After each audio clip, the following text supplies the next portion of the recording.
Good afternoon.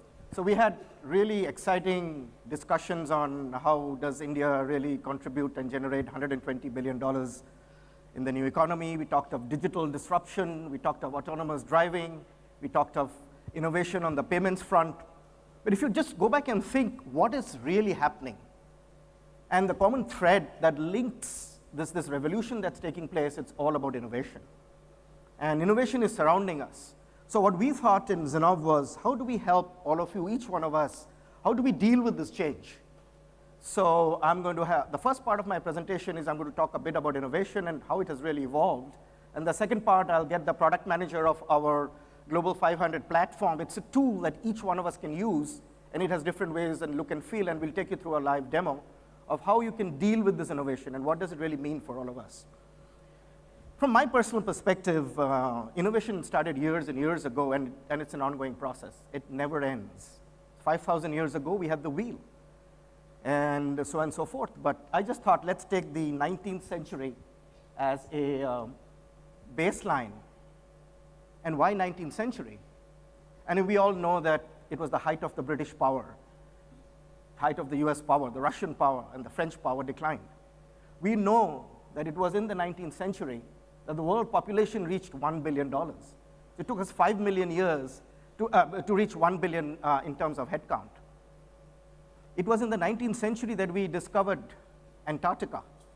It was in the 19th century that the US bought Alaska from the Russians for 2 cents an acre. And for the art and the music lovers, it was in the 19th century that Beethoven wrote the most famous symphony, the Moonlight Sonata. And for the book lovers, it was again in the 19th century that Alice in Wonderland and Oliver Twist was also written. Unfortunately, there were some few bad things that also happened in the 19th century. 25% of adult US population in Europe died due to plague. But that's not what I'm talking about here today. I'm talking about the inventor entrepreneurs. And who is an inventor entrepreneur? So if you look at late 19th century and early 20th century, there were these inventor entrepreneurs who we termed as inventor entrepreneurs who built technologies entirely funded on their own. And they were entrepreneurs that were the backbone of today, of who we are today. Take the first, Mr. Watson, come here, very famous lines. Anybody know who this gentleman is? Yes, it is Alexander Graham. And Watson was his assistant, and he called him over the telephone line. And today, that is the foundation of $1.1 trillion telephone industry. Wizard of Menlo Park. Any guess who this gentleman is? Thomas Alva Edison. He proposed to his wife in Morse code. And today, the utility market, he invented the electric bulb. It's a $2 trillion industry. The Wright brothers, they invented the avionics industry. This is a $5 trillion industry today.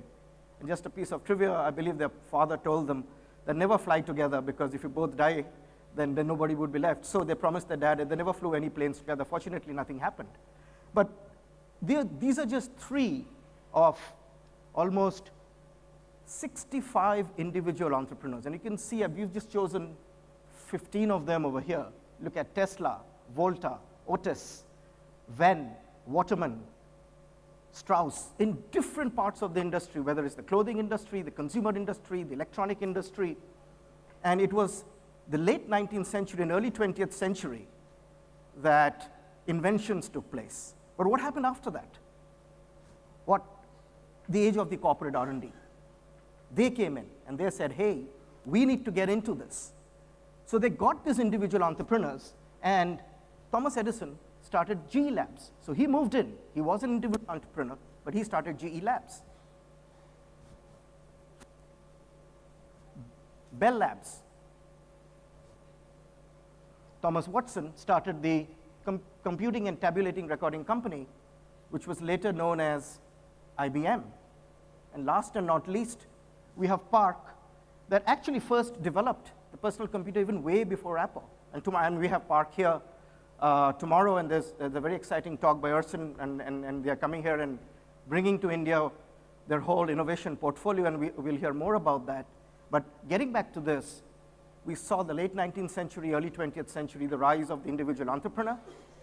Then early 20th century, for the next 70 to 80 years, we just saw hundreds of corporate R&Ds spending, and you saw some of the numbers from Pari, over $600 billion, bringing back innovation into corporate R&D.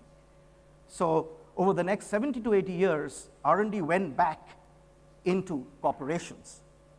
But what is happening now? It's moving out again. And that's what we term in Zinnov as porous innovation. The R&D that came in and it's moving out. And just to have a quick recap of what I just said, late 19th century, early 20th century, there was the individual entrepreneurs doing inventions and building big businesses. Then we moved on. For the next 70 to 80 years, all the R&D went back into the corporation. And now we are seeing the disruptive startups in innovation, and we saw the various examples. It's moving out back into what we call the ecosystem. And here are the numbers. Last year, almost $500 billion was spent on investment in startups, and that compares with the $600 billion that we saw that R&D is spending. That's a clear indicator of the fact that this is a successful model, and it is a sustainable model. And it is a sustainable model because if you look at the exits, both M&A and normal exits that have taken place across the world, there have been over 36,000 exits that have taken place. But what is different today? We had innovation over the years, and as Frank said, like over a week seems like a decade.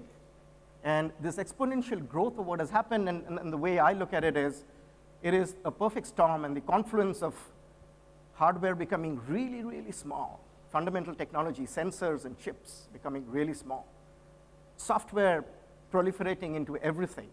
Just as an example, the F-15 fighter jet had 5 million lines of code, which was made 10 years ago. A BMW has 50 million lines of code. You have a plane with 5 million lines of code and a car with 50 million lines of code, right? And you see all that, and then you look at the monetization of data, and you heard the last panel talk about how do we really, who owns the data and who really monetizes the data. It is the confluence and the perfect storm of these four technologies that have led to this exponential growth of the startups and the world and the ecosystem that we see around us. And Frank talked about this a minute. It is having a disruptive effect on corporations worldwide. 25% of companies are out of the Fortune 2000, and they're out for the simple reason they can't deal with it. They have not been able to anticipate, look around corners, and you heard Pari talk about it. How do you deal with this innovation that is rapidly surrounding you? Can you compete with it? You cannot. So what do you do when you have this innovation? So the way we see this is that the R&D is no more the hub and the spoke, the R&D center, and all of you could be a part of the R&D center, you could be a part of an educational institution, you could be a part of a startup, but this is what we call the innovation fabric. And this is the porous innovation that we are talking about. So we have government institutions, we have incubators, we have universities, we have accelerators, developer communities, and you can see all this going on dynamically around you. It is just surrounding you. And there are hundreds and thousands of startups and innovation that is truly transforming every aspect of our lives. And while we go to the next, Hardik, can you please come up and join us? So what do we do about it? So we want to talk to you about how do we really deal with this, and what our product, which is the G500 platform product that we have, how can we help you, support you in the activity that you do? So I'm going to pretend that I'm a strategy office. And there may be many of you who are a part of the strategy office. I'm the chief strategy officer of a telecom company, right? So I go to Zinnov, and I want to ask him, Hardik, I have a problem. I really want to know what's going on in the telecom industry. The service providers are using products from startups. My hardware is getting disrupted. My software, my data plane, and my control plane is getting separated. There are thousands of competitors are there. How can you help me? Certainly, Ayan. So that's a very valid question, something that concerns everybody present in this room. And our platform definitely helps you answer that question, helps you understand the disruption. Through our platform, through the power of machine learning and web scraping, we track 130,000 startups globally across 13 technology verticals. And I'll take Sarim's help to take us to the platform. Go to the web page. Sarim, please. And enter telecom as the industry, because that is what Ayan is interested in. And go to the disruption page.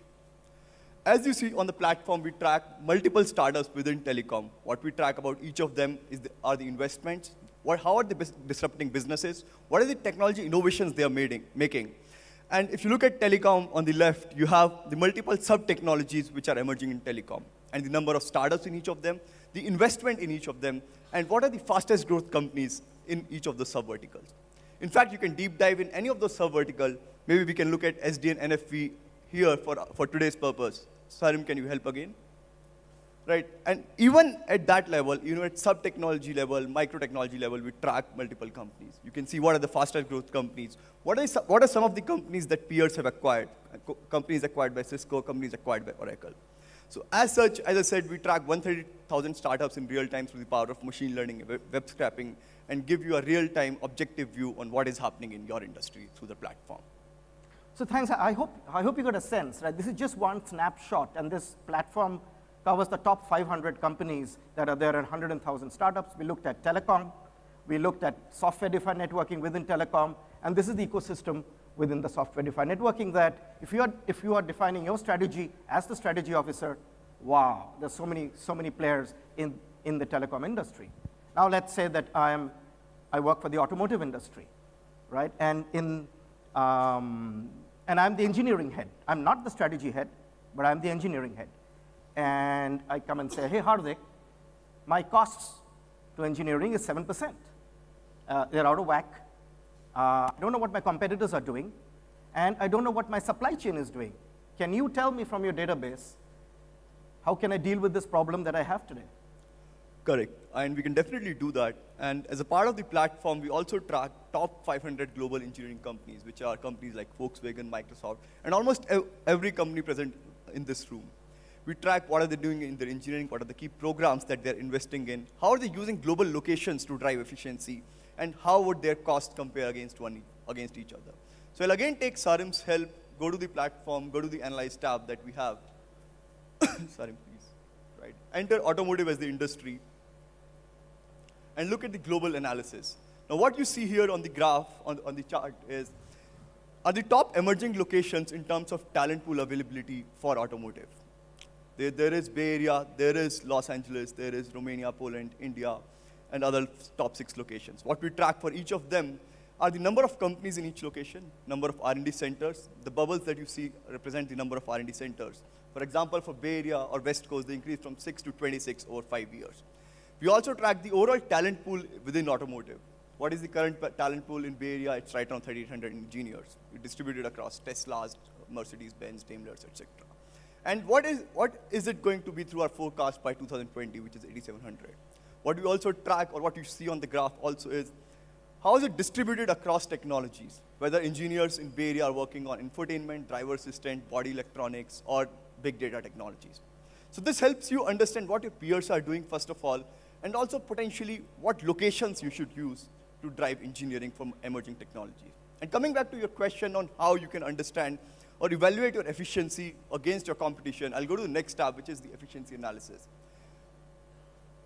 Right. So here we have already benchmarked top tier ones in terms of their cost versus global talent accessibility across multiple locations. So the R&D cost is a function of the locations they are present in and the cost of each location plus infrastructure cost, people cost, etc. And the global talent accessibility is the number of unique countries they're driving engineering out of. So, and that's the answer to your question. You can see where you are standing with respect to the peers. Well, I hope this gives you a feel of what you can use the platform for. By the way, we just took an example of automotive from an engineering standpoint, and we took telecom from a strategy standpoint. And I just want to give an example because the last panel was an automotive panel. I was with a CEO of an automotive company in Detroit, and he said, well, we are looking at advanced driver assist systems, ADAS. Can your system tell me in Beijing, we are tracking 4 companies that we want to acquire. Can your system tell us what's going on ADAS in China? So his team took 24 hours, and they came back, and he was absolutely shocked to find that there are 29 startups in Beijing alone with 4,000 people just building advanced driver assist systems. Right? So our point is, how do we give you this information in a curated in a manner that can help you make the right decision for your company. Now, I move to the third and the last example here, where I'm a salesperson, and we have a lot of service providers in this room who want to sell into these end user companies. They want to sell into these companies, and so my question to Hardik and to the platform is, hey, if I want to sell into a large account, whatever that account is, it could be BMW, it could be Visteon, it could be Texas Instruments, it could be Intel, any one of these accounts, how can I use this platform to give me more information about that account so that I can make my value proposition that much better? So Hardik, can we do that? Correct, and so as I said, we track top 500 global engineering customers or global engineering R&D spenders, which would be your sell-to guys in most cases. And maybe today we can look at one of the most interesting companies and one of the least understood companies. That's Alphabet for us. Sarim, can you go to the platform, enter Alphabet? Right. And so now what we capture on the platform is a 360-degree view of the company, what they are doing in terms of engineering and R&D. We capture, so what you see on the screen, the highlights are the basic information, how many R&D employees they have, how's the revenue growing, R&D spend growing, what are the multiple locations that they're working on, and all of this is available at one place. You can further explore their product lines to deeply understand what is happening with each of their products, what are the emerging products that they're working on, how are they using global locations to drive engineering across these products. You can use globalization tab to further understand how's their engineering globally distributed, what are they doing out of India, how many engineers they have working on search technologies in India, or how many engineers they have working on cybersecurity in Israel, which is this snapshot, and obviously it's clickable. You can understand the org structure, look at the org structure to understand who are the sell-to guys, whether it's the engineering manager, whether it's the senior program manager that you should go to, and where is this operating out of? What is the buy center? Is the buy center in Israel or is the buy center in Singapore? You can further understand what is the competition in each of these accounts. Go to the vendor analysis, understand, so for example, here we're looking at the engineering outsourcing. What are the vendors they are currently outsourcing to? What technologies? What is the overall distribution of vendors? And finally, you can understand the topology, which is what are the buy centers that exist? How are they using global locations to drive engineering? What are the centers that you should sell to? So in a nutshell, we help you understand what to sell, whom to sell, and how to sell for each account. In fact, to follow up, we'll have a recap video once we finish the presentation to show you everyone the power of the platform, how it works, and what essentially any one of you can get out of the platform.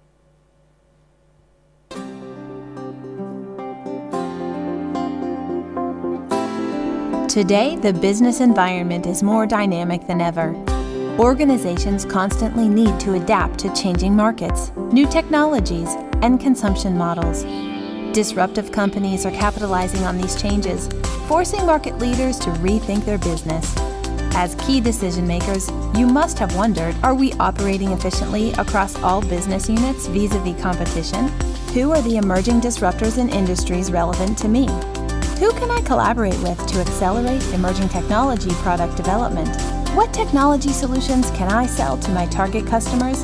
And who should I pitch to? Answers to these questions will profoundly affect your organization's growth prospects.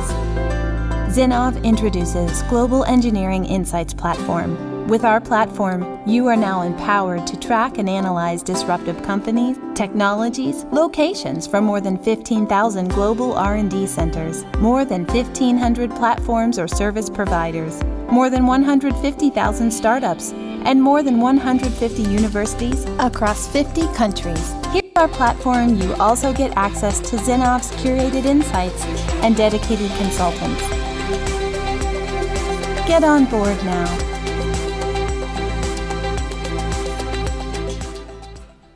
Well, thank you very much. We're at the end of our presentations. Thanks, Hardik, and thanks, Sarim. We're all around here today and tomorrow.